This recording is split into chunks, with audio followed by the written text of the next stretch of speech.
Lozano. Here. Councilmember Farmer. Here. Councilmember Campion. Here. Councilmember Lamson. Here. Mayor Sandu. Here. Now we're moving to the public comment. Any public comment? All right, departmental subject, resolution proclaiming a local emergency regarding novel coronavirus COVID-19 and ratifying the proclamation of local emergency by the city manager on March 13, 2020. City manager, Mr. Is your mic on? You talking to me? No. Sorry, Kurt. Mayor Sandu, members of the council, good evening. This item is to provide you a bit of a briefing relative to the resolution that's on your agenda. As you're aware, the county, state, and nation have been coordinating a rather dramatic response to the coronavirus known as COVID-19 through the Sacramento County Department of Public Health, the California Department of Public Health, the Governor's Office of Emergency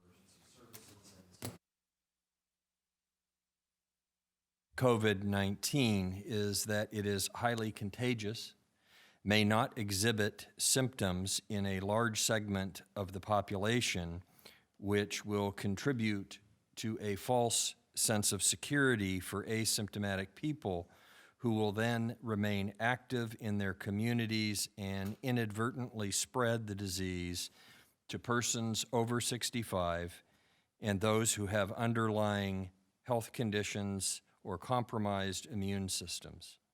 It is these vulnerable populations that are highly susceptible to serious injury and death as a result of contracting COVID-19. We have an obligation and a responsibility as community leaders to protect them by taking action as recommended by public health authorities at the state and federal level. Each member of our community bears that same individual responsibility. Based on a series of urgent actions at the federal and state level, I took action on Friday, March 13th, 2020, in my capacity as the city's Director of Emergency Services to declare that a local emergency existed or had the high probability to occur in the city of Galt. The declaration I issued sets in motion activities to begin to marshal resources for the purpose of responding to the significant threat posed by the virus to the health and safety of our community. A declaration by the city manager acting in their role as Director of Emergency Services must be ratified by the City Council within 7 days of its declaration, or the Director's order will expire. The resolution before you tonight seeks Council's proclamation that a local emergency does exist related to the highly infectious COVID-19 virus and ratification of the city manager's declaration regarding the same. The Council's resolution will establish that the local emergency exists until it is terminated by the City Council. The Council's resolution will provide for the ability of the city to protect life and property pursuant to California law and take all action necessary to obtain state emergency assistance to implement preventative measures to protect and preserve the residents of our city. Staff respectfully recommends that the Council adopt a resolution proclaiming a local emergency because of COVID-19. And with that, I'd be happy to pause now and have the Council respond to any questions of the Council.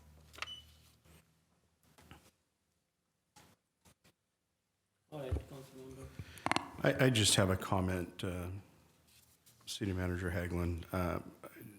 I appreciate your response to the emergency as declared, both nationally and at the state level, and your providing that guidance on last Friday until we could convene. And I know you've been doing a lot of work along with staff in the last several hours And would it be appropriate at this point to kind of give us an update on the emergency operations? And I think it's important for the public to understand and know that there's a difference between managing public safety issue and then managing an emergency operation. And they're really sometimes blend together, but when you get to the point of managing an emergency operation, it becomes a much more deliberate and structured environment. And so could you walk us through that a little bit? Absolutely, and this would be a very appropriate time to do that. And I think you're correct. We're in emergency operation mode. That is very different in its totality simply from public safety mode, because it involves more than just what we might think of as public safety being police or fire.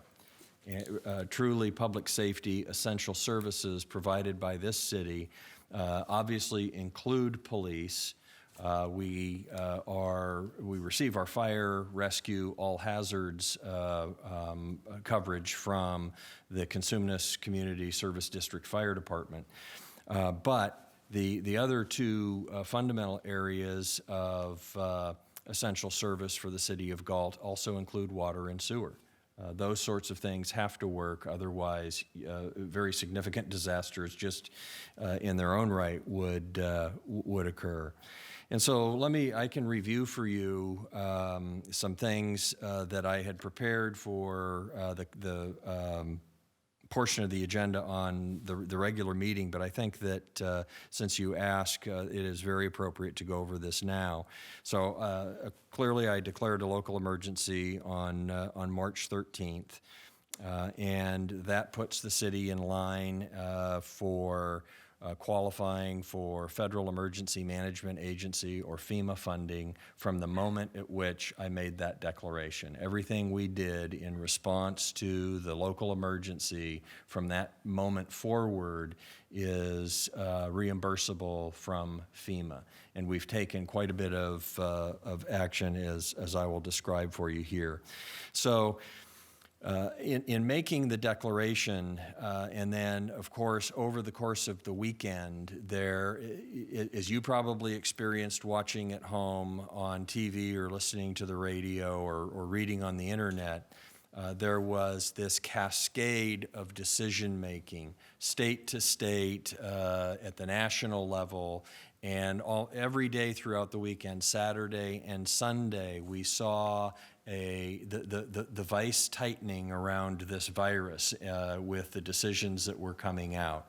At first, not having group events larger than 1,000. Then it was down to 500, and then 250, and then the other day it was 35, and yesterday it was 10, and today Sacramento County reports that the governor has indicated that there can be no group meetings of any size. That doesn't apply, obviously, to a family in their own home, but no groups of any size may congregate. And so on Monday morning, bright and early, we met as an executive team, and we began to talk about the series of issues we should contemplate in light of the emergency order and in light of the very fluid situation that was happening at the county, state, and federal level. And so we began to take action to get notification out immediately based on what was happening at the time, that certain of the events of the city would be canceled or postponed. That largely dealt, first off, with parks and recreation related activities. We ultimately decided that given the fact that our duty as a city to protect and preserve the health and safety of our community required us, given the limitations on group size events, required us to close the Galt market for at least the remainder of March. we're hoping that we will be able to make a different decision to reopen at that time, and that decision did not come lightly. It did come with quite a bit of discussion on my part with the health officer for Sacramento County, her deputy, and their very, what I believe was thoughtful consideration of the market we operate, the reason why we operate it, how important that market is to us, but they nonetheless fell back with the guidance that the market should be closed because of the crowd sizes that it attracts. And so we ultimately made that decision, and I informed you at the time of that decision. We've provided initial media release on those decisions at the time that they were made. Since the weekend and since Monday, we have further prohibited organized group play at any of our park facilities. And that is any size of group, whether it's a structured group or unstructured group. We are prohibiting any sort of group play at the park facilities. The park facilities may be used individually, and people can walk around. We ask that they make sure to adhere to the social distancing requirements, and the park. The use of parks facilities, again, should not include groups of any size, whether that's a family group or, again, some sort of organized group. On Monday, March 16th, we held a department, or I talked about the department head meeting, but the other issues that we talked about were procedures for limiting public access to city facilities. And there was quite a bit of discussion, quite a bit of sensitivity to ultimately making that determination. But under California law, each local government worker, both part-time and full-time, is considered a disaster service worker. And considering the fact, again, based on information that we had at the time we were making this decision, that this could be a long-term event, we made the determination, or I ultimately made the determination, that closing the city facilities to public access was in the best interest of the community at large in order to keep the staff as healthy as possible, as sheltered as possible while they're working on behalf of the community from contracting the virus. We reviewed the need for public information conduits throughout the entirety of this emergency. We provided additional media release that was late on Monday, but an additional media release late on Monday regarding the facility closures. And then on this morning, Tuesday, March 17th, I opened the city's Emergency Operations Center. I sent a message to the council that I had done that, but it was important to do that because we need to recognize that while the Emergency Operations Center is presently open, it has not been activated, and that is a very significant distinction. We are open to establish to the community, and more specifically the Sacramento County Office of Emergency Services, that we are in a readiness condition and that we can activate at any time. We have set up the Emergency Operations Center. We have reviewed roles and responsibilities. We have established lines of succession for the Emergency Operations Center itself. And an interesting note about lines of succession. Each operating period in an emergency operations center is a 12-hour period. There's 2 periods per day covering the 24 hours. The director of emergency services can't be there for 24 hours. The chief of the operations section can't be there for 24 hours, nor any of the other players. And so we establish lines of succession so that we have a bench that can serve that second operating period if we were to go to a 24-hour EOC operation. And then the other reason that you establish lines of succession are for the event that someone gets sick or is incapacitated in some way from service, then you bring someone from the bench in to fill that position. These are very important roles. They operate under the standardized emergency management system in California, and which is overshadowed, or over the larger umbrella is a national incident management system that was put in place after September 11th. So everything we do in that emergency operations center is under the guise of those two emergency management systems, and we follow the roles and responsibilities that guide us in the proper operation of an emergency operations center itself. We believe that having this in a operationally ready status will allow us over the course of the coming days and weeks to conduct our meetings, our daily briefing and meetings, even though they may at some point become shorter rather than longer, in an atmosphere that we become very familiar with for this city, and that the people that hold specific roles in that emergency operations center become more and more familiar as the days go on with what their role will be. And we do that because if we activate, it's very important that people understand their role, what they do, how it distinguishes itself from other roles within the Emergency Operations Center, so that we can provide the resources necessary to folks in the field that are addressing the crisis.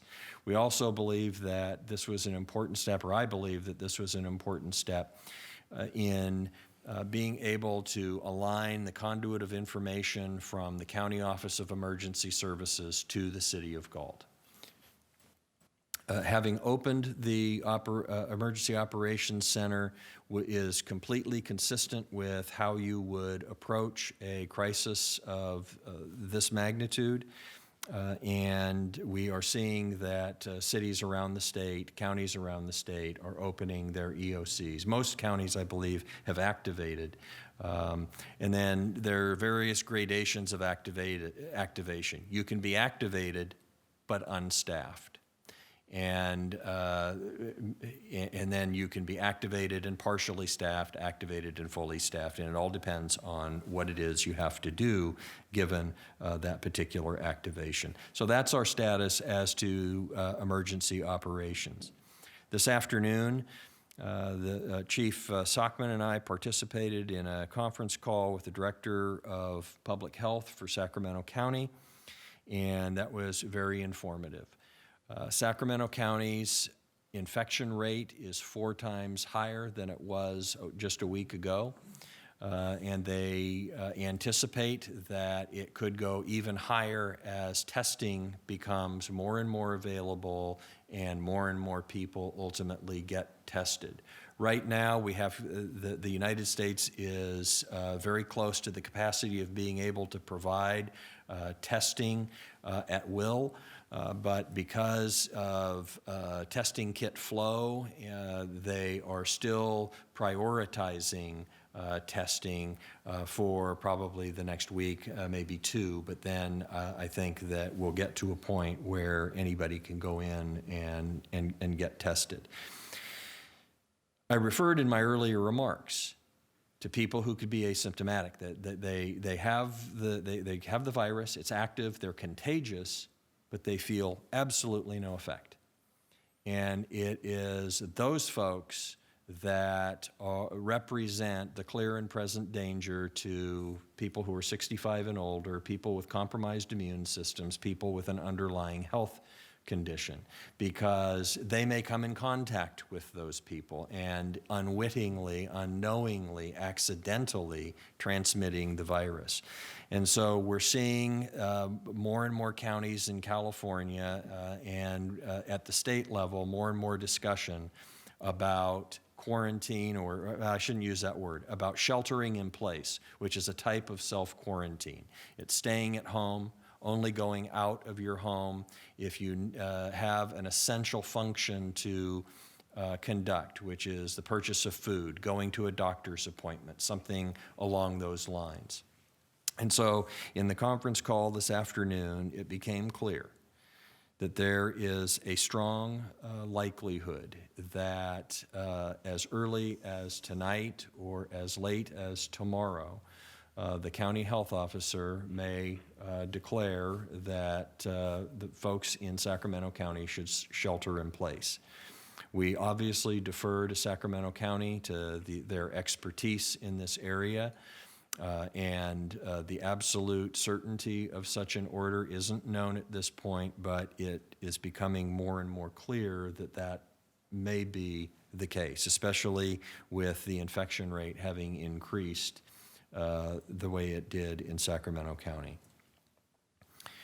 The order is not anticipated to apply to disaster service workers, but nonetheless, well, even though public employees are designated under California law as disaster service workers, we, in a shelter-in-place, under a shelter-in-place order, I would evaluate non-essential versus essential staff and make a determination about whether or not we continue to have staff come to their duty station. There may be cases in which we will relieve them of that obligation to come to their duty station during a shelter-in-place order.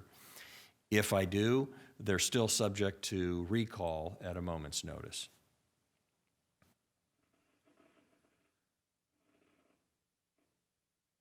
If we do, I'm looking at the possibility of contracting with a type of call-in service so that we can at least evaluate whether or not we would want to do that. It would be, obviously be a call-in service from out of the area that could answer basic questions, that we could establish some FAQs, and both based on questions about the virus itself and as to City of Galt operations, in order that we not inundate the police dispatch center, their non-emergency number, with calls. That's something that we will further evaluate to see if we need to do that and make that final determination. The other matter that I think briefly mentioned earlier was that Sacramento County reports that earlier today the governor called for no group meetings of any size. And so I think that it's prudent that we call for a cancellation of all committee and commission meetings. The committee and commission meetings don't meet the test of an essential service or an essential function, at least during the period of a national crisis that we're in.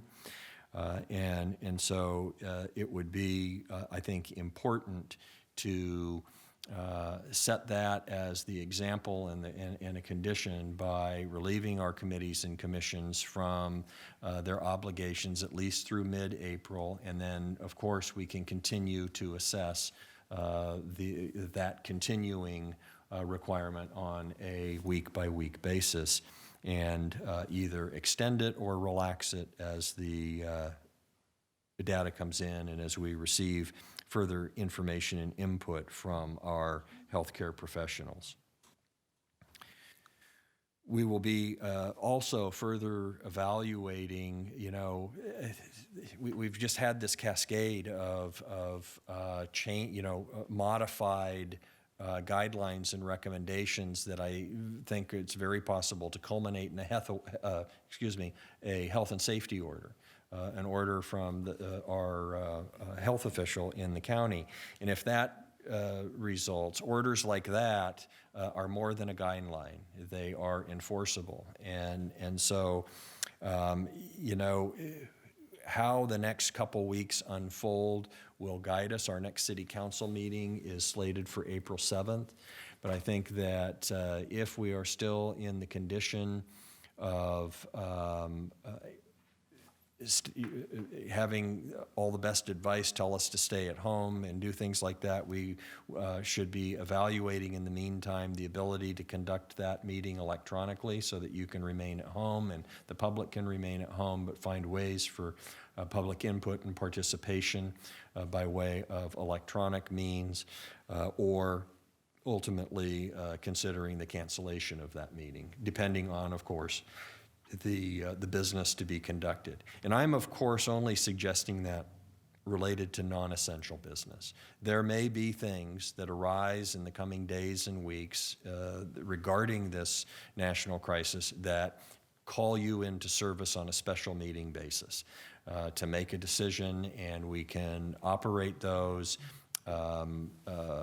under the Brown, well, we can operate those either in this building if we felt the need, or by way of electronic means.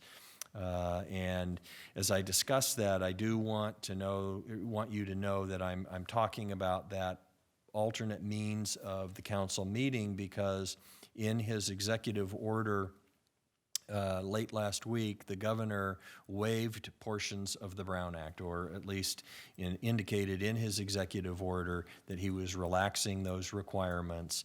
But also in his executive order, he made provisions for options for the public to otherwise participate. Again, this is all about health and safety, not only of the public, but of our elected and appointed officials. So that, I think in a nutshell, sums up where we've been, certainly since my initial declaration on Friday. If you have any more specific questions about what I've reviewed here, I'm happy to answer those. I appreciate your update, and I just have one last comment. You talked about, you touched on it, putting things in place so that we don't overwhelm our non-emergency line into the police department. And as we walk through this, and I'm sure many people have thought of this already, but the more that we're at home and more confined than we normally are and less socializing, I suspect that property crimes will probably go down. However, the chance for person crimes will then go up to some degree. And so we want to make sure that our citizens have the opportunity to call in to our emergency and non-emergency lines as freely as we can make it. So I would just implore the community, our citizens, and everyone really to be patient with each other. And it's going to be a little tough, but keep in the back of your mind that not only are you feeling the effects of it, not necessarily the COVID-19 virus, but the effects of having to be confined more than normal, but so is your neighbor, and so are your family members. And so I would just leave it with that. And again, thank you and staff and everybody that has worked on this tirelessly for some time. I really appreciate what you've done. Thank you. Councilmember Palmer. Yeah, I have some comments, more like questions, Tom. I've been kind of working since we spoke this afternoon, just kind of throwing together some notes, and then of just, some questions I think that I have, and I think the public has too, regarding all that you covered. And thank you for the updates. You've been very good about your updates, very thorough, and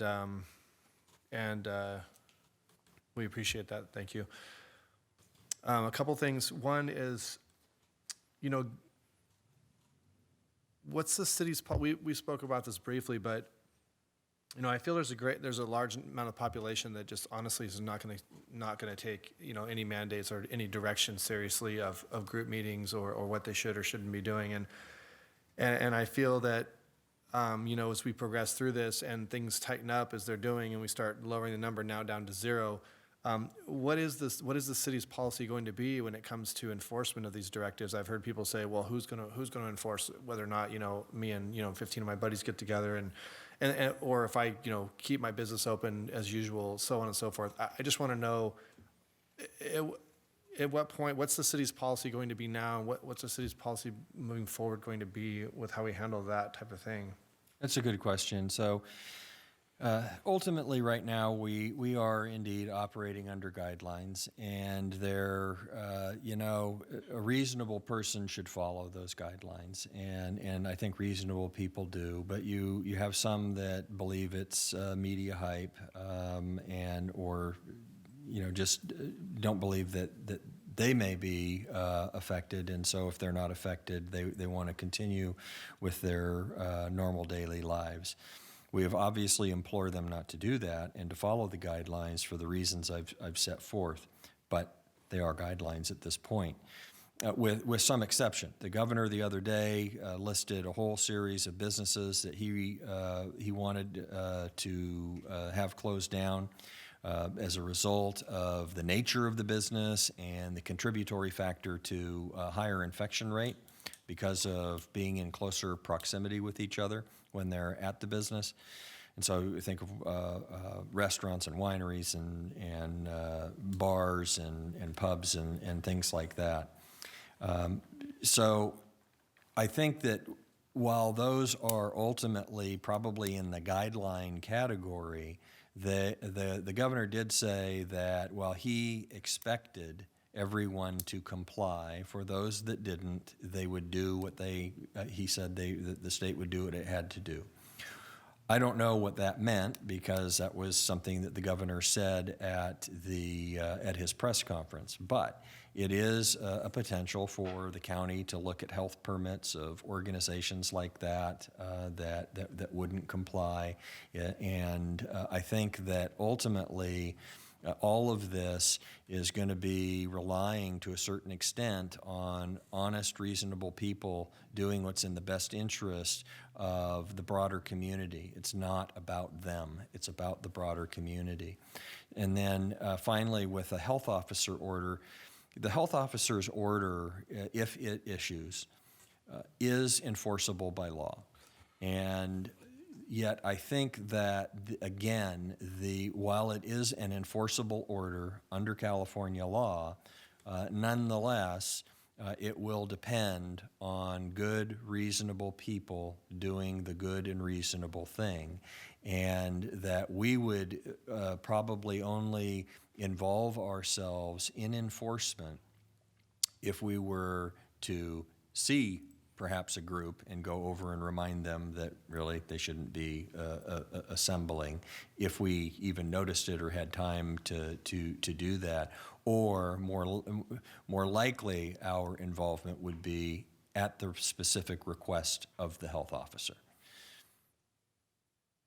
Okay, thank you. Because I feel like, the effort that's been put in place, whether some people take it serious and some people don't, I feel like, we're only as strong as our weakest link. And if we have, 80% of the population following these guidelines in a community effort, and we have 20% that just disregard them completely, it's only going to prolong what we're going through. Exactly. And so I think it's important that people realize that. And along with that, which I think you kind of answered, was, well, this is a little more specific too. What steps are being taken, if any, to ramp up our police schedules? Are police schedules being altered at all? Are we waiting to kind of see if our EOSC becomes active before we alter schedules? Are we to discussion about having more? Because my only concern is I know that tensions in the community have been a little bit escalated. I know you and I spoke, and we kind of witnessed it a little bit at some stores and things. And so I just concerned about getting those kinds of calls and uptick. And with all the schools being out and the students being home, you have more juveniles. So. Right. And so the chief and I have had a number of discussions about that. And so let him respond to that from the police department standpoint. So as of now, we haven't changed any schedules, but we have schedules produced and ready to deploy in the event that any order is given by the county health official, or if we start to see certain issues that are going on in our community. We have responded to things like the schools that are passing out food for the kids. We have our officers out there to make sure that everything runs smoothly traffic-wise and with the public. And we've been working with local shops and businesses in the community, specifically the grocery stores, and talking to them about what issues that they might be facing. Okay. And my last question has to do with something that I kind of just thought of as I walked in the room. Thinking just with a large number of people, if, you know, who already could be sheltering in place, our seniors, and then if something comes down that says the population in general needs to, we have a lot of people that are gonna be at home. One thing that happens usually when you have a lot of people home is we have a huge increase in waste. I just would like to know, in regards to waste, I know I would consider a garbage service with Cal Waste an essential, but what is our guidelines with them as far as their contract with us? What are they obligated to do? Are they obligated to continue garbage service no matter how things get to a certain point? Because that concerns me about the amount of. Yes, and that's another excellent question, because those are things that go through my mind as well, you know, and so now you got to familiarize yourself with those requirements. You know, another essential service is solid waste. We happen to contract for it. We don't provide it ourselves, but an essential service is solid waste. We have provisions in our franchise agreement for them to continue to do that. Now, remember, and again, as we've seen this continuum, and the elevator is continuing to go up, up, up, up, up. As we started out, we had this measure of response, and then increased it, and increased it, and increased it, and increased it. So notwithstanding the fact that under the franchise agreement, we have provisions that talk about emergency situations and the need to continue to provide that solid waste service throughout the community, it could be possible somewhere far up the continuum in a way that maybe I can't quite imagine right now or just don't want to, that we begin to make other decisions or other sort of black swan events occur that begin to get into the way of the seamless provision of some of these services. And we would have to, that would be a prime example of a situation that an activated emergency operations center would deal with. Okay, so that would be one of the things they would, and that was my concern, that the fact that we don't do that in-house, you know, Public Works, essential service, but we have control of that directly, whereas waste, and I know if, you know, people aren't eating out, you're gonna have a lot less waste from restaurants and businesses, but you're gonna have families eating all their meals at home, potentially, and the size of cans that family has, it just isn't gonna be enough, and I can see that becoming a problem. As we go forward, I mean, if it's 2 weeks or if it's 2 months, we don't really know how long this can last, so I feel like it's exponentially gonna get worse. So I just wanted to bring that up. So those are my questions that I have at the moment. I'd like to see if anybody else has any. Thank you. Councilmember Lampson?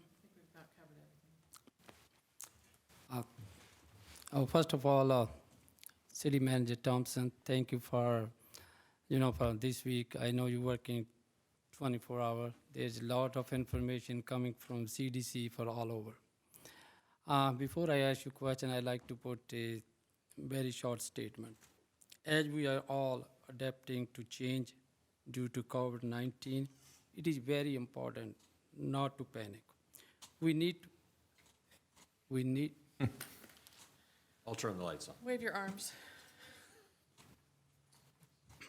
Wave your arms, Mike.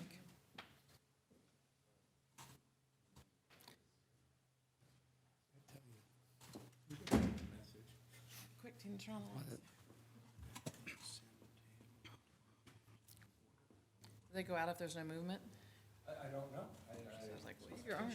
I don't think there has to be. Sorry about that, Mayor. All right, we need to work together through this public health crisis to prevent spread of novel coronavirus. It's very important that we take the necessary precautionary measure. We know that there is new guidelines and recommendation coming from CDC and federal government daily. Right now, we need to practicing social distancing. It is very important and it's very hard. In response to this, city has suspended Galt flea market till end of March, maybe go to April or longer.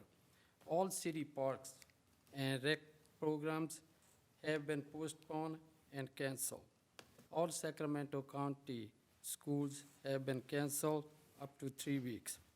All city commissioners Commissioner and committee meetings has been canceled until further notice. Local restaurants that are able to do so have starting offering to-go and pick-up only service to help with this effort. We want to work together through this to keep our community safe and healthy. These dates of postpones and cancellation may extend further as we continue to monitor this situation. I'm sure we will work together to overcome this crisis. Thank you. Mr. Hagland, I have just a question. There is some other city, they helping to the business, for a lot of business, they are empty, the people is not there. Is a city, are we considering any kind of help immediately, like in Sacramento, I believe city, they said 0% for some money for the 0%. And the other thing, are we considering anything on the utility bill to waive the penalty too late? Some people might be cannot pay it in the future. Good questions. I think with respect to your first question, what we're initially doing is trying to push out information from the federal government regarding small business loans and other assistance that the Small Business Administration can provide to small business as a result of the losses they suffer or the difficulties they suffer during this crisis. And so just this afternoon, in fact, our economic development manager had something put on the website relative to Small Business Administration help and assistance. With respect to the city doing something in that realm, we haven't specifically considered that. One, this is a we're just in the beginning of just formulating our basic response to the event itself. But secondarily, that would be, I think would be difficult for this city from a budgetary standpoint to be able to do something like what, say, Sacramento is doing. You sometimes see that in the much larger cities. Typically, you don't see it in small cities the size of Gilroy or even larger small cities. But that's something that we can continue to try to take a look at. Sometimes there can be grant funding that a city can apply for and be the pass-through entity. And so we would clearly be on the lookout for anything that we could do in that regard for the businesses within our community. And I will specifically talk to our economic development manager about that. I'm not sure that any of that has been identified at either the state or federal level, but they are working on various stimulus packages, and it's not uncommon to see through the Community Development Block Grant Program those types of opportunities appear when you have a crisis. We've, other than September 11th, at least in recent memory, I'm not sure I remember another fully national crisis. At least I think September 11th was the last one. They're usually much more discreet than that. The Paradise Fire, an earthquake somewhere in the United States, a hurricane, and the federal government declares a certain specific area as a disaster area and then funnels money in. So what happens from a national standpoint, we will certainly be paying attention to, and we'll avail ourselves to any sort of funding that we can obtain to be the pass-through agency for our local businesses. Your other question was about utilities. So the city does operate the water, sewer, storm drain utilities. And for the period of this crisis, like other utilities, PG&E for instance, we won't be turning people off They still need to pay their bill. The requirement to pay the bill is still there. But if, as a result of us being closed or them not being able to get in, whatever it is, we will work out some sort of plan with them for the payment of their utilities, and yet we won't be affecting turnoffs. Thank you. Any other discussion with the council member? Yeah, just a quick follow-up to what you just said there. I don't want to say this in a way that we get people to think they can abuse it, but one concern would be, you mentioned that we wouldn't turn off utilities, our utility would be the water, of course. I mean, SMUD is not us, but you mentioned in instances where, we were closed, or they couldn't get to us to pay the bill. But what about, obviously the big elephant in the room with a lot of people is the financial ability to pay. People aren't working, people aren't paying bills, people are talking about how I pay my house payment and all that, so. Right. What we would ask is for communication, and we'll work out a plan with folks that find themselves in that role. Okay. Or in that situation. Thank you for clarifying that. Yeah. Thank you. Thank you. Now, you want to make a recommendation action? Adopt a resolution proclaiming a local emergency regarding the my paper's out, coronavirus COVID-19, and ratifying the proclamation of local emergency declared by the city manager, director of emergency services on March 13th, 2020. Thank you. May I have a motion? So moved. Second. Second. Motion moved by Vice Mayor Lozano and second by Council Member Lamson. May I have a Vice Mayor Lozano, Aye. Councilmember Farmer, Aye. Councilmember Campion. Aye. Councilmember Lamson, Aye. Mayor Sandu. aye? Motion passed by 5-0. Any other discussion between the council member? If not, I'm going to adjourn that special meeting. Adjourn.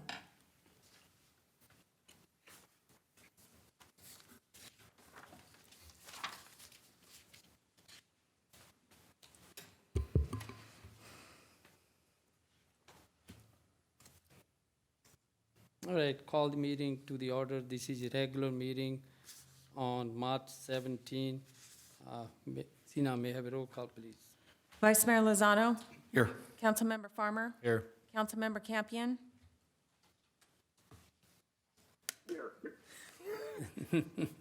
Councilmember Lamson, Here. Mayor Sandu. Here. I would like to mention Council Member Campion. He's on the telecom call. All right, may we have rise to the silent prayer, please?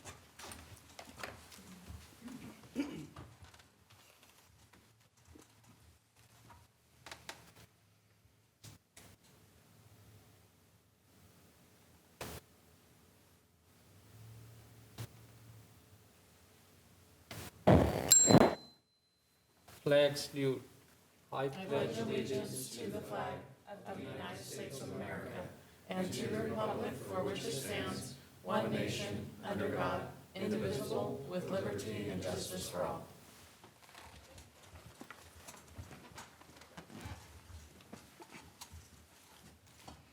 Regina, may I have a replay statement, please? This meeting of the Galt City Council will be cablecast on Metro Cable 14, the local government affairs channel on the Comcast Consolidated Communications and AT&T Uverse cable systems. The meeting is closed captioned and webcast at www.zacmetrocable.tv. Today's meeting will air Friday, March 20th at 9 a.m. and Saturday, March 21st at 9 a.m. A DVD copy is available for checkout from any library branch. Thank you.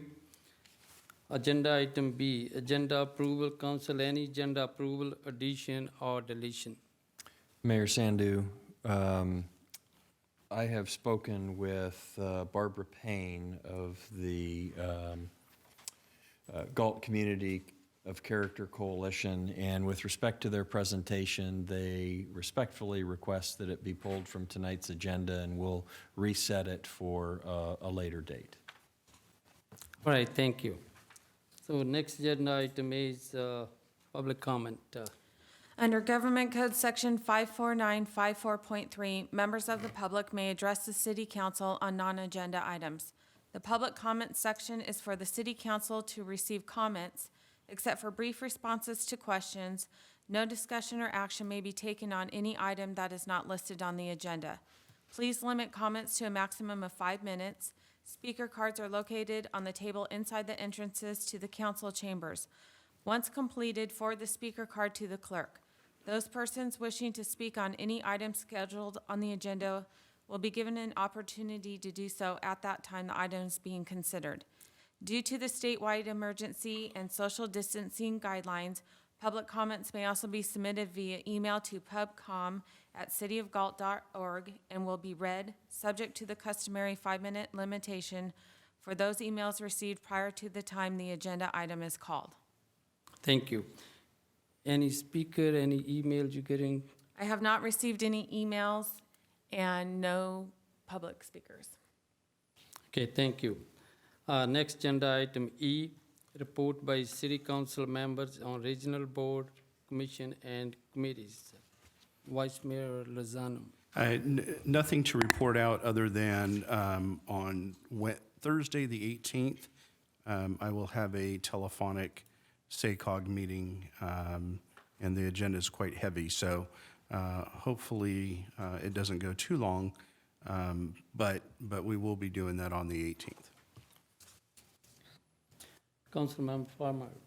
Yeah, I too have an emergency teleconference meeting tomorrow with the Sacramento County Library Authority Board, considering the closure of all library branches in light of the crisis. We had a staff member, a family member of a library staff member test positive somewhere in the Sacramento region, and so there's a great concern with that, even though they've been trying to hold the libraries open for a while because they feel like it's a good resource, but in light of what's going on.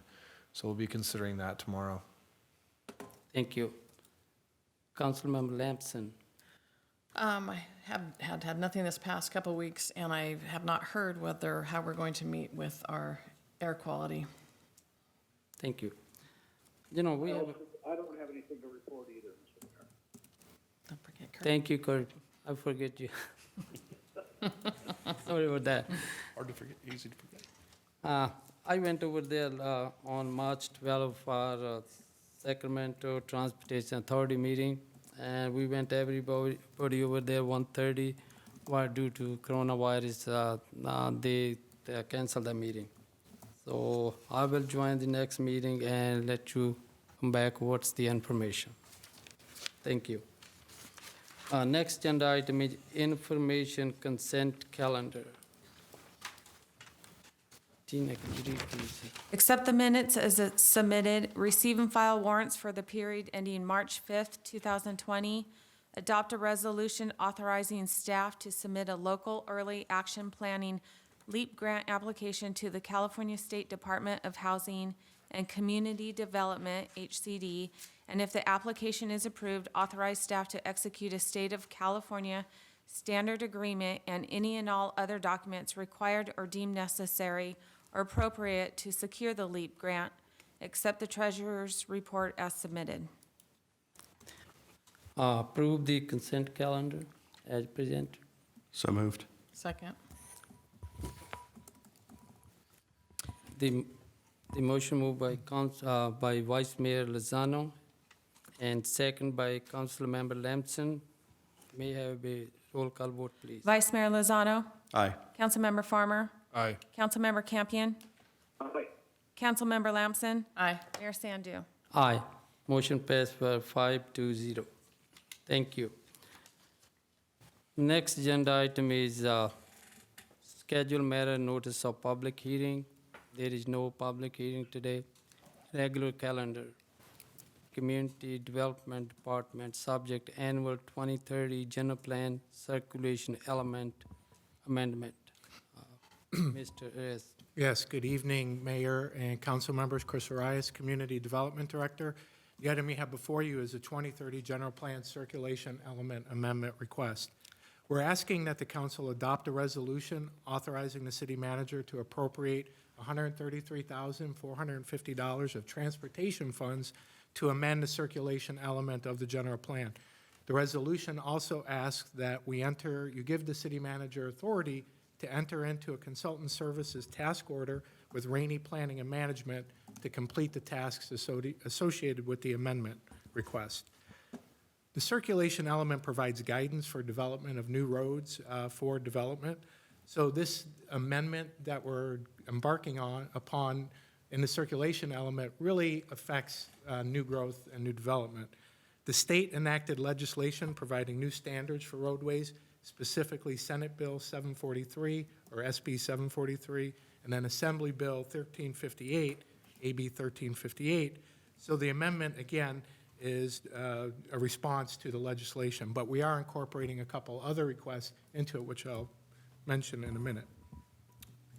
So SB 743 changes the way traffic impacts are to be evaluated under CEQA. Rather than level of service, or LOS, which is the current standard, LOS basically measures intersections and the level of traffic at that intersection. So we currently evaluate those on a measure of A through F, A meaning that the intersection will function clear and easy, and F meaning that it fails. The new metric is going to be vehicle miles traveled, or VMT. And this new measurement, VMT, is intended to capture the impacts of driving on the environment rather than the impacts of delays as done under LOS. So that's a major shift in the CEQA process. We don't intend to remove LOS as a standard for the city, but we are required under CEQA and the state requirements to incorporate VMT standard into at least our CEQA documents. This will become law of the land July 1st, 2020. At that point, all CEQA documents will use VMT. So we're a little bit behind, but it's important that we get moving on that.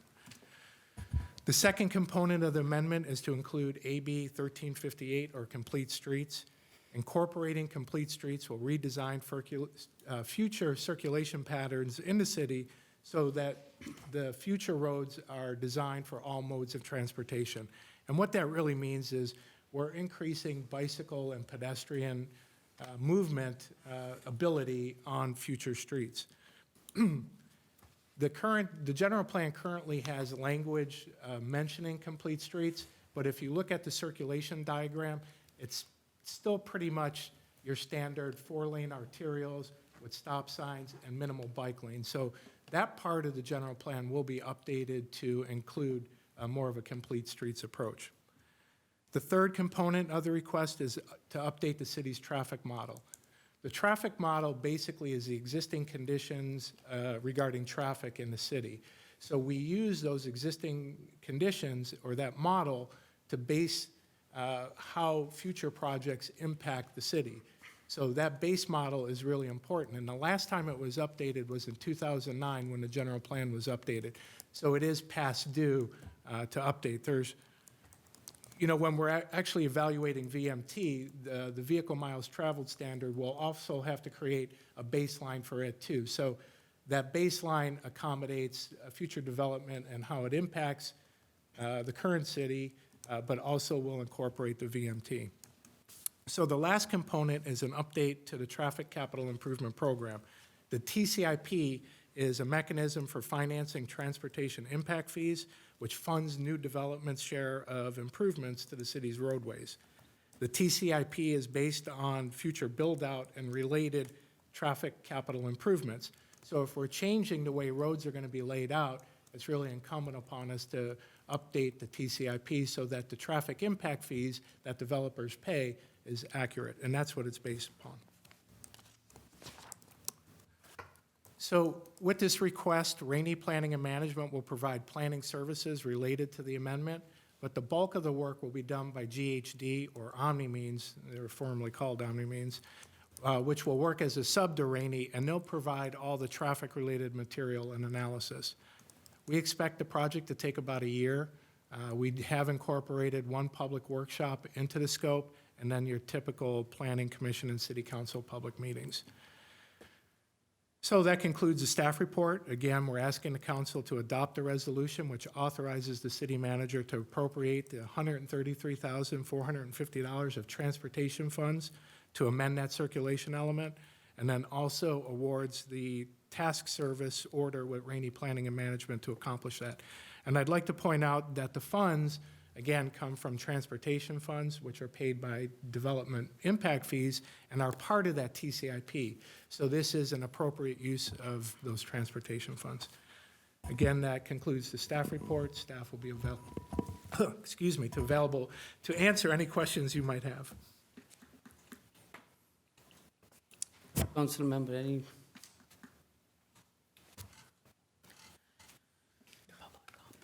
I'm just happy to see we're not ahead of the curve on this one. We usually are.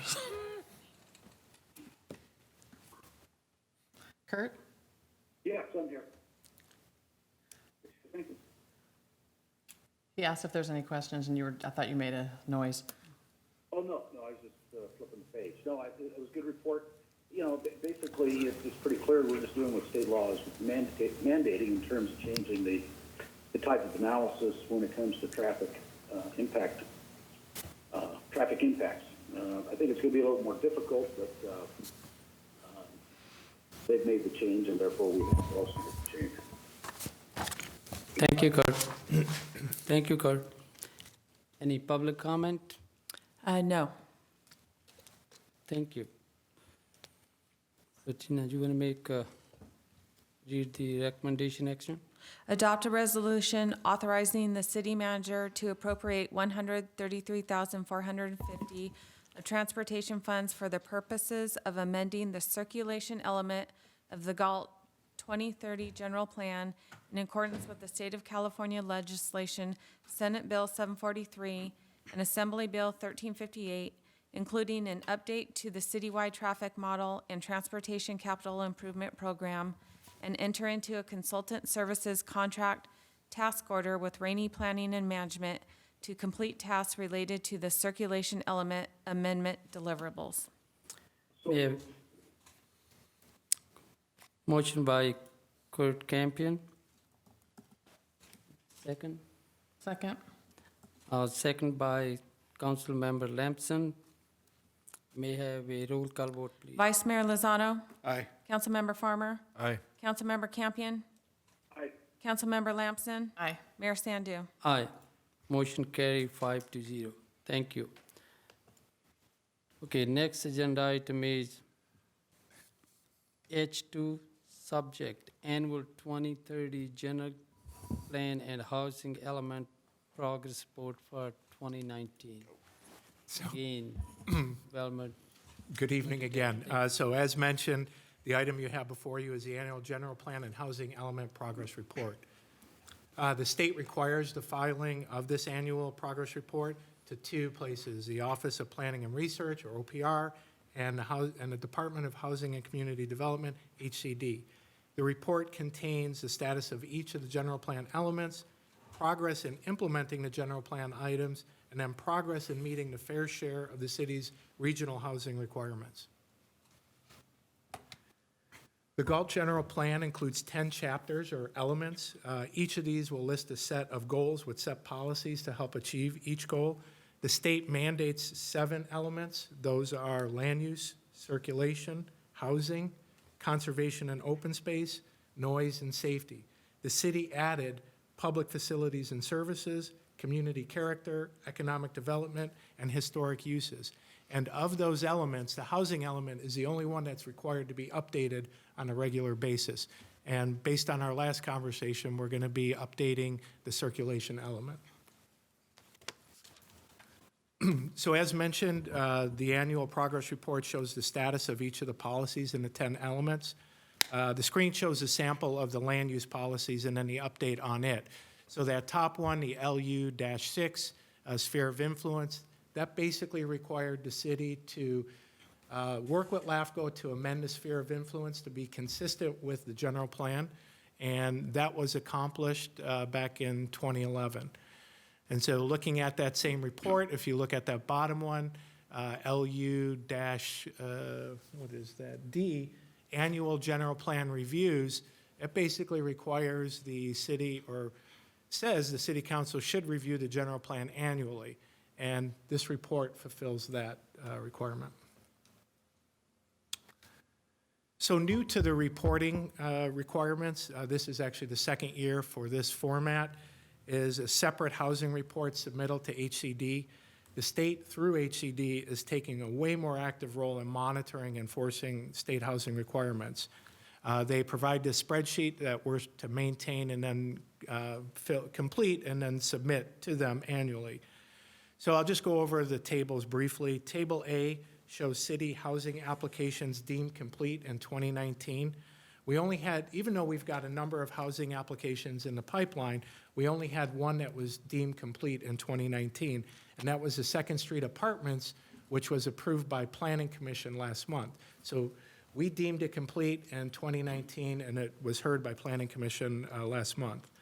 Table A2 shows 2019 housing activity, and it includes approved projects not yet built, or so projects that we entitled in 2019, the number of permits we issued, and then the number of permits that we finalized. So this includes the 224-unit Parlin Oaks project, which we entitled in 2019. That was a Planning Commission activity. We issued 58 housing unit permits, and we finalized 43. I'll review tables B and D with the next few slides, and we had no activity in tables C, E, and F. So to me, this is, and it's somewhat difficult to see, but this is really the meat of the report. This chart is actually in both reports. It shows the city's progress toward meeting our regional housing needs allocation, or our RHNA, and that is our state housing requirement. For this housing cycle, which is from 2014 through 2021, we were allocated a total of 679 units, and we have a total of 375 housing units completed to date. As you can see from that chart, the 679 is in the lower left-hand corner, the 375 completed, the second from the right at the bottom, and then those other columns in the middle basically show our yearly activity. And as you can see from that chart, the bulk of our activity, or really all of it, has been in the above moderate category. We've only had a few homes or housing units that we could classify in the lower income brackets.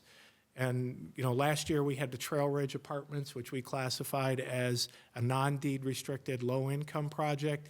And then we had one unit this year, which was an accessory dwelling unit, I should say last year, 2019, that we were able to count as a low income unit. So the state doesn't require us to build the units at this point. We're only required to make land available so they can be built, and then also with no barriers. And so we have been consistent and up to date on our housing requirements from the state, but I do think in the next housing cycle, they are gonna require more activity for actually seeing those lower income units built. So the housing report also shows then the status of our housing element policies. This is, again, just a sample on the screen. These are in the report. The first one, the top on the upper right-hand corner, HE 1.3, says that we should allow affordable housing. And then the objective is that the city can't deny affordable housing projects. This is an ongoing timeline. We are meeting this requirement, even though we're deficient in our requirements, because we have not disallowed any projects. We just haven't had any really come forward to us. And so that last item, HE 1. I can't see it, but that last implementation program for the housing element is encouraging infill development. And this is where I think the city really shines. The city had gone above and beyond by creating that infill incentive fee program, and we've seen a lot of activity in our infill areas based on that. So we are certainly meeting that requirement. The report also shows the Planning Commission activity for 2019. The Planning Commission approved a couple map extensions, design review for 2 residential projects, and approved the Parlin Oaks project. This progress report was presented to the Planning Commission last Thursday, March 12th, and they didn't provide any comments. So that concludes the staff presentation. We ask that the city council accept the report and then direct staff to submit it to the appropriate state offices. Staff will be available to answer any questions you might have. Are there any consequences because we haven't met the low income and moderate? No. As I mentioned, we're only required to make sites available, and we do that through our density. But I do think in an upcoming cycle in 2022 that the city is going to, or not city, the state is going to up the requirement from cities and counties. And, you know, I thank you for approving the grant, the LEAP grant in the consent calendar, because we will use that funding, if we're successful in getting the grant, to then work on that, our next housing element. Thank you. What is the, Chris, what is the, looking at the chart for the very low, in 2019, you show one very low. Was that, you said it was just an addition onto a house or something? No, it was what we call an accessory dwelling unit. A few years back, the state relaxed, or actually required cities to allow accessory dwelling units. Like a mother-in-law's quarters? Exactly. And so we have the ability to classify those where we feel best suited. And this accessory dwelling unit really wasn't charging rent, so it really fit the lowest income bracket that we had. But it's kind of sad that it really is the only one we've had since 2014. And what is the 14 low incomes in 2018? What were those? Trail Ridge Apartments. Ah. And so what we do with the apartments, we ask them what their rents are, we look at what the floor plan is, and can it accommodate a income qualified family of 4 that could then live there, and it did fit that category. But it is non-deed restricted, so that what that means is that a family doesn't have to income qualify to live there. It's still market rate. So if a project comes in that's deemed, say, market rate, I mean, that term's used a lot, does that fall into like the moderate or the above moderate category? So I would say it depends. I think mostly, like when our new housing, your Elliott subdivisions, your 4G development subdivisions, those are all at market rate above moderate, because they would not be affordable to really any income bracket except for those above moderate. We have had some, I want to say, medium, high, and high density projects come in that we may be able to classify as moderate, even though they're market rate.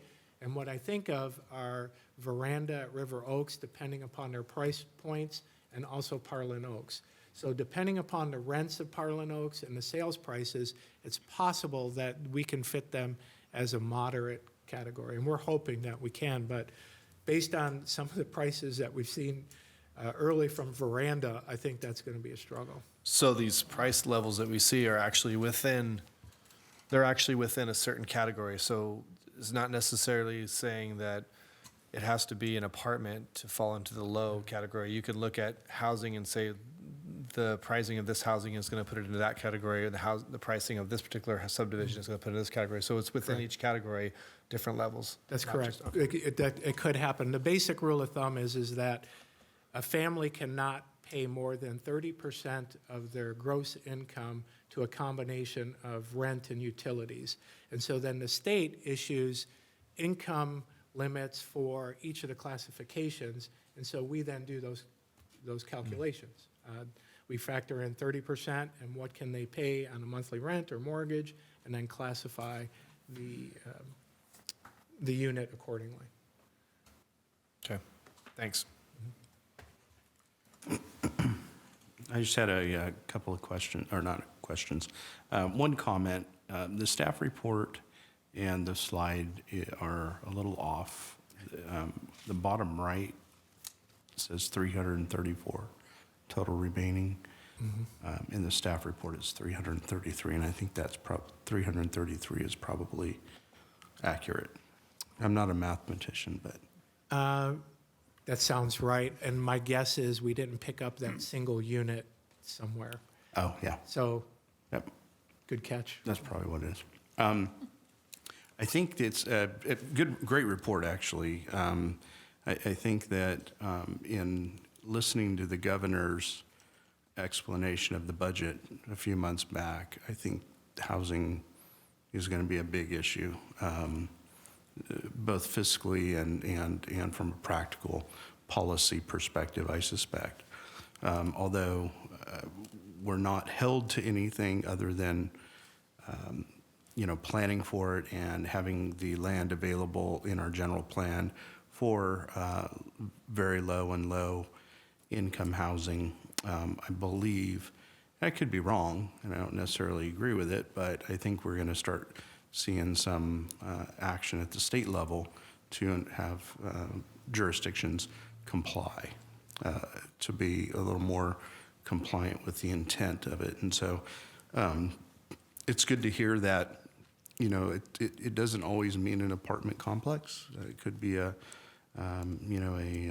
mixed use kind of facility, or not facility, but lot or townhomes or things like that. And so I think the more creative developers are going to have to get because of price points, I think that's going to help us out. So thank you for the report. And I know one of the big topics at SACOG is the RENA allocation. And this year, I don't think there was a jurisdiction around that was not, I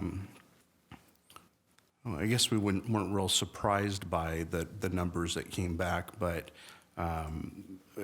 there's discussion that most jurisdictions, they don't believe they're going to be able to accommodate or reach the levels that were put out. So thank you for your work, and we will continue to plug along.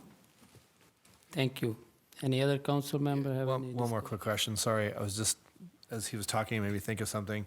So I know that right now we're only required to zone certain areas for certain things, and as long as we're doing that, we're compliant.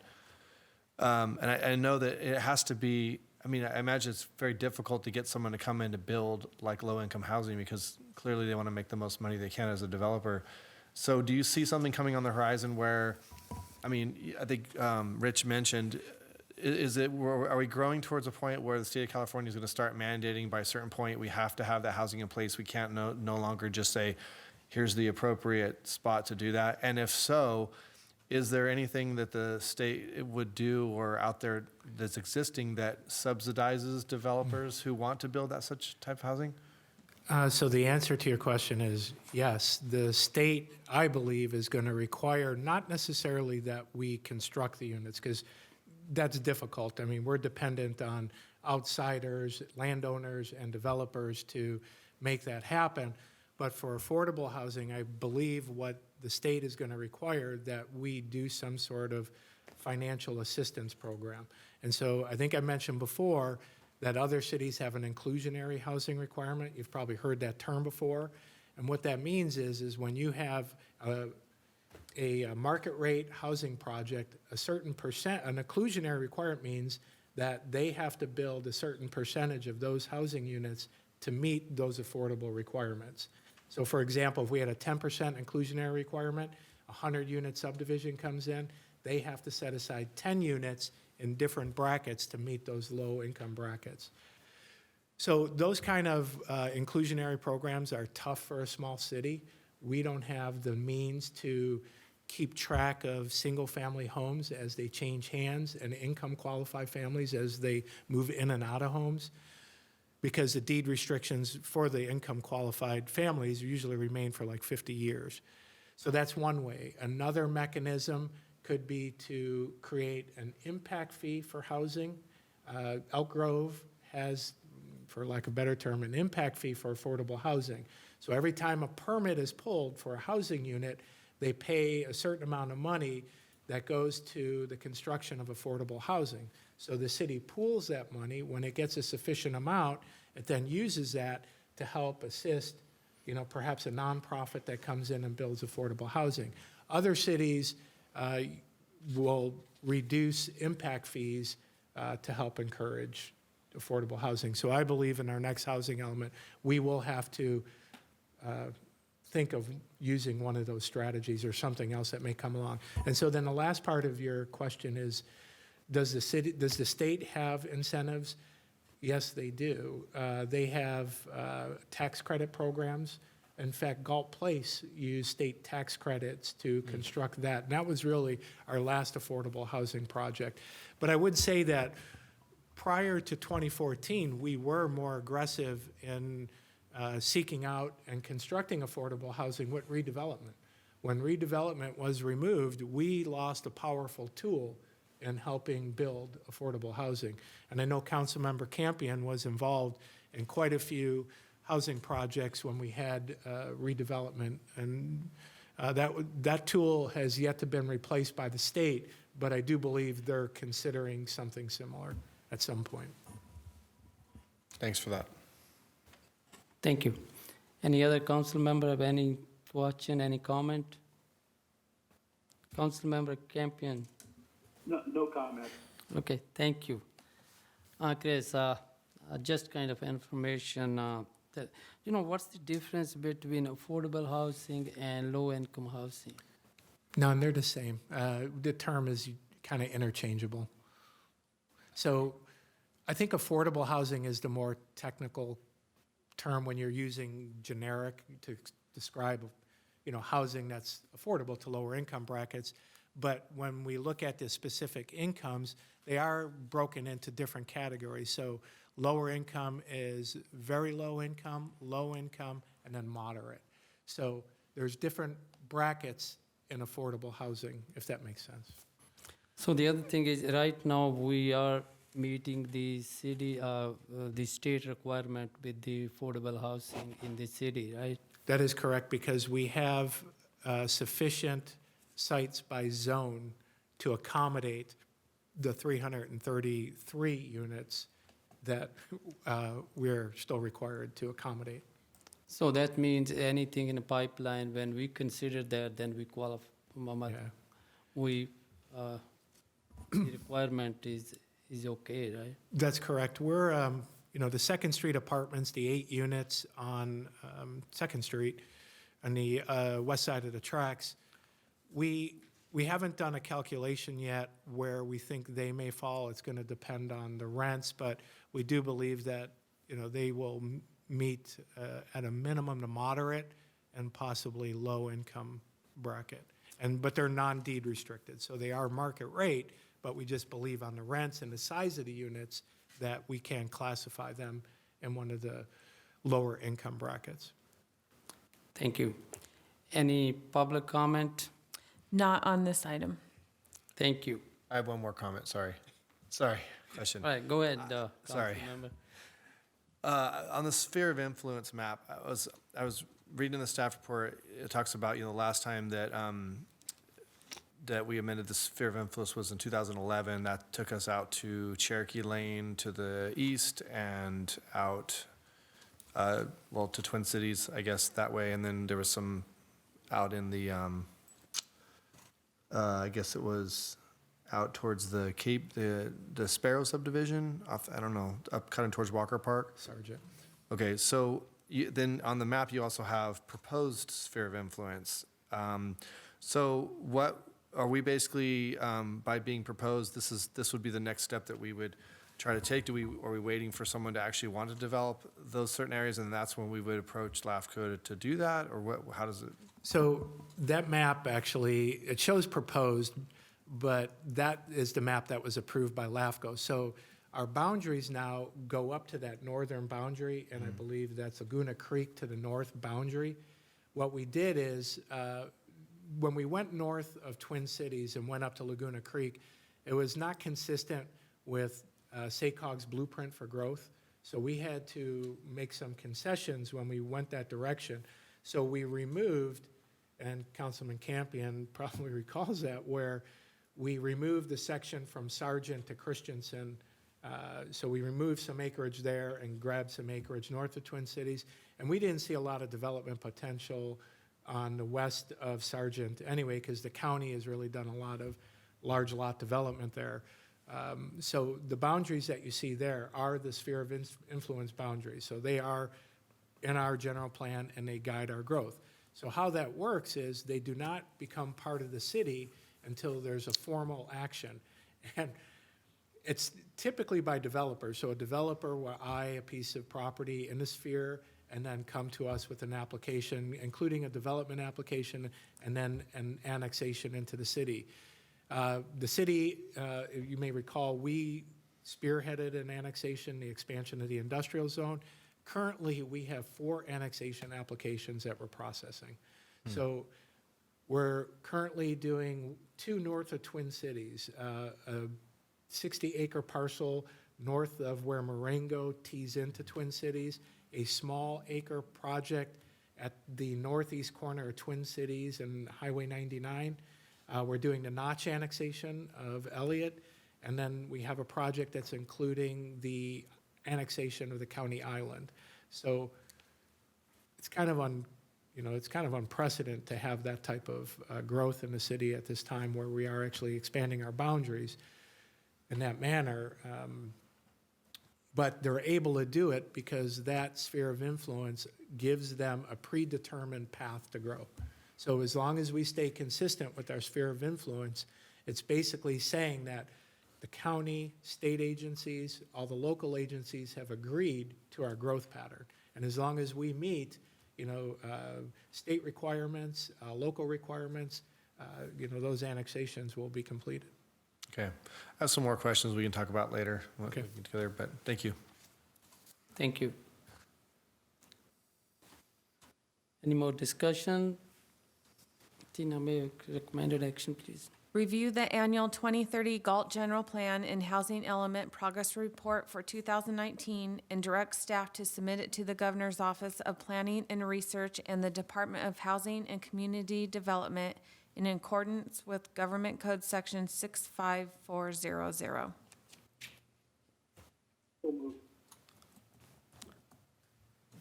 Thank you. Motion moved by Councilmember Campion, Second. second by Vice Mayor Lozano. Tina, may I have a roll call vote, please? Vice Mayor Lozano, Aye. Councilmember Farmer, Aye. Councilmember Campion, Aye. Councilmember Lamson, Aye. Mayor Sandu. Aye. Motion passed with 5-0. Thank you. Next agenda item is communication. Mr. Hagland, you want to be more update on coronavirus? I pretty much covered under the previous agenda everything that I had prepared for the council. Again, if there are any additional questions, I'd be happy to answer them. Thank you. The city clerk's report. We did get an email in that came in after the fact. The timing wasn't working. It's more of a question that may have to get back from Tom Malson. In our utility billing, do we also collect a certain percentage for reserves, contingencies, and for capital replacements, and can this be waived under an emergency declaration? I don't have an instant answer for that. We'll have to take a look at that. Thank you. So next agenda item is comment by staff. Mr. Reyes. Nothing further. I think I spoke enough tonight. Mr. Selling, you were quite. No, thank you, Mayor. Thank you. Chief Sockman. The only comment I'd like to make is that, with the coronavirus and the restrictions and the people that are at home and going to the grocery stores and everything, we're monitoring that. We're keeping track of that. Staff has been working very closely together to make sure that we're prepared for any thing that comes further from this. In the police department itself, we've been working long hours to ensure that the city managers gave great direction on making sure that every place in the city has a sanitation plan. We have that implemented at the police department to make sure that our staff are remaining healthy. Everything is open at the police department except for a few items that we're not continuing to do. And so we've been working with our to come up with plans like Councilmember Farmer asked about what ifs. And so we are fully prepared in the event that anything were to occur in the city. or if additional staffing is needed, we're fully prepared for that. We have plans already in place, prepared for that. As the police chief, and I think it's really important that if any of the public's listening, that we remain calm.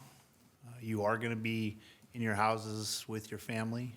I think it's an amazing time to break out some board games and have some family discussion, but it was also a comment by Councilmember Farmer that there are,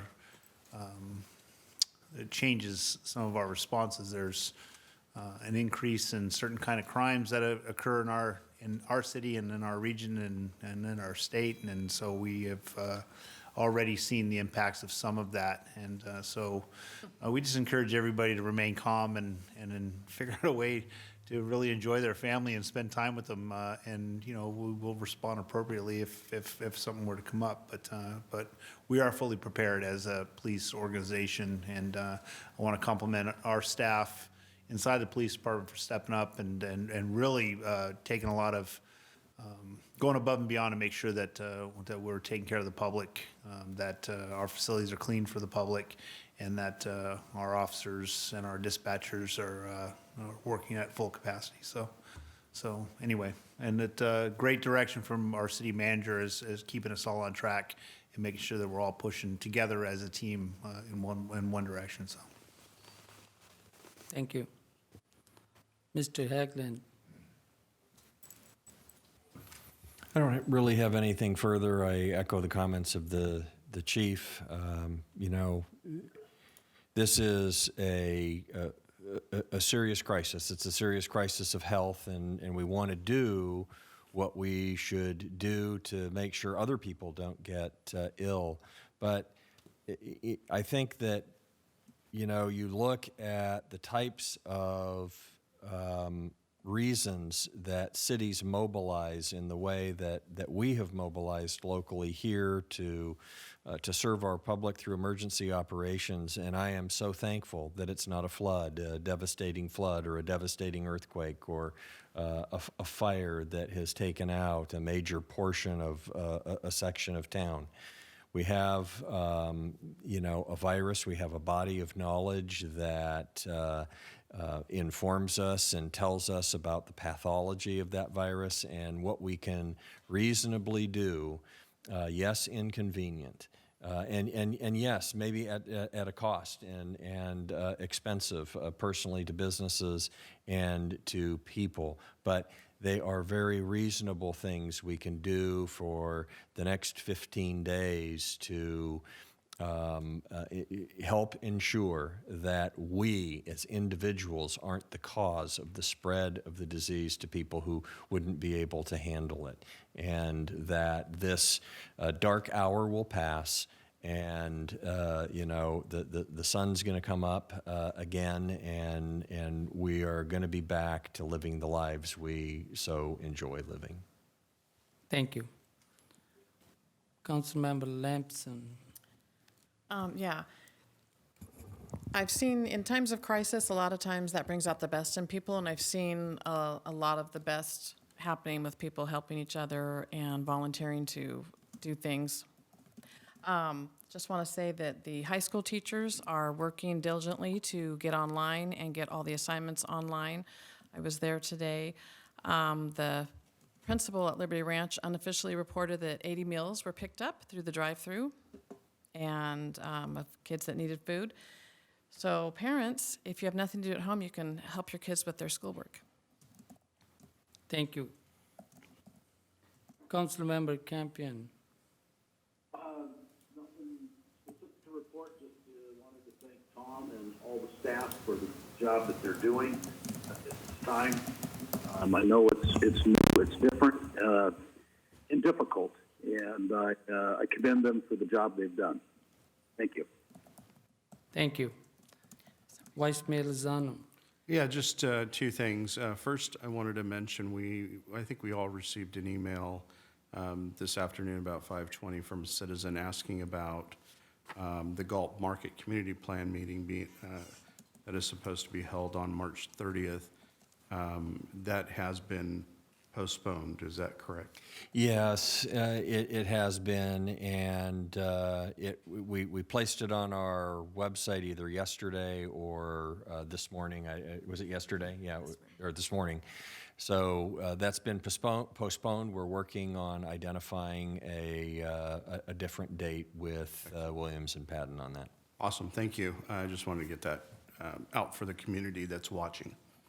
And then lastly. And I'm sorry, Vice Mayor Lozano, I just might also add that, we're going to have this continuing effort of media releases and updates both on our website, our Facebook page, and to the media, and that will be in the next iteration of those updates as well. And then lastly, I just wanted to, again, thank staff, both the executive team and the folks that are working day to day to serve our public in a different kind of capacity now. It's difficult for them too. And so I would ask that we all be patient with each other and not panic, as Mayor Sandu said a few minutes ago, and then, really take care of your neighbor. Think about that person that maybe can't go to the store because they're ill or elderly. Think about picking up items for them at the store while you're out and about. So, and that's it. Thank you. Thank you. Councilmember Farmer. Yeah, a few things. I just want to remind everything, kind of touching on what those of you kind of already said. People they really need to heed the directives and the recommendations that are being made.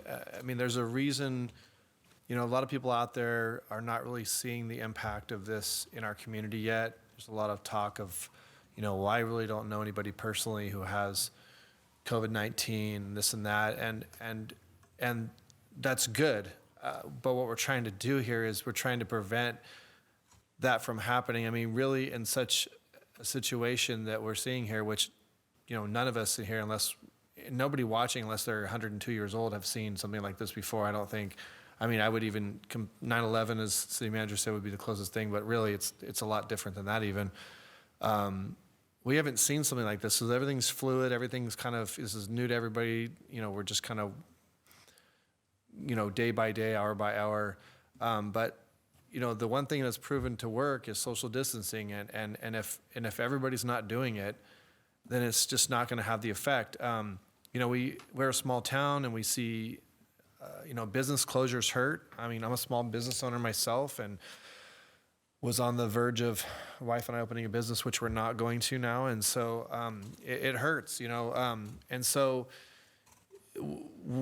we all want to recover from this quickly. We don't want to have this economic blow last longer than it needs to, and so it's important that we all listen to these recommendations that are coming from your city and your governor and the president. You can't, if we don't listen to those and do our be responsible and follow those, then this whole thing's going to last longer than it needs to, and that economic hit is only going to last longer. So I know if you're a business owner out there, it hurts to shut down and to do that. But if you're mandated to do so, doing that may shorten the time that we have to be closed. But by not doing it and causing, maybe some further complications with infection could ultimately, just prolong that. And the second thing is, shopping. We only have a few places here in town to get certain things. It has been mayhem everywhere, and I had someone come to me yesterday that said they went to 6 stores in Galt and then Elk Grove, and they couldn't even buy one egg. I know that for our business, we buy a lot of milk and eggs and stuff. They're just not out there. We went to Walmart this afternoon. There's just no milk, and so people out there that are hoarding stuff, we just need to remain calm. Buy what you need. If we all just keep our heads about ourselves and buy just what we need, then it'll allow everybody to be able to buy the essentials. If you're buying 55 gallons of milk, then someone can't even buy 1 gallon of milk that has none. And so we all need to think about our neighbors, like Vice Mayor Lozano said, and when it comes to buying things, and not get crazy and deplete our shelves because we're a small town and we only have a certain amount of avenues to get those things. And so it's important that we think about our neighbors when it comes to, and we need to make the supply last in the days and weeks ahead. And then last but not least, just like I said, stay calm, follow directions. There's a reason why, and use this time, like the chief said, it's a great time to maybe hang out with the kids and, play a board game. I know I've been doing that. Sit down and read your kids a book, enjoy a video game with your kids, do things that we maybe all have so busy lives that we never really have the time to do that, and now we're being forced to do that. So I think it's a unique opportunity to make, lemonade out of lemons here, and just hunker down and stay calm, and hopefully this will all pass soon. So that's all I have. Thank you. Again, I would like to thank you for the staff. They're working from last week or two since the coronavirus comes up. I really appreciate them.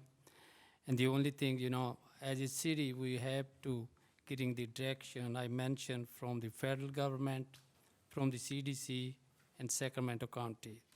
Whatever out there is city manager recommendation is follow the direction. So I like to ask everybody just follow the direction what the city manager putting on the Facebook or the city website. We all want to work together.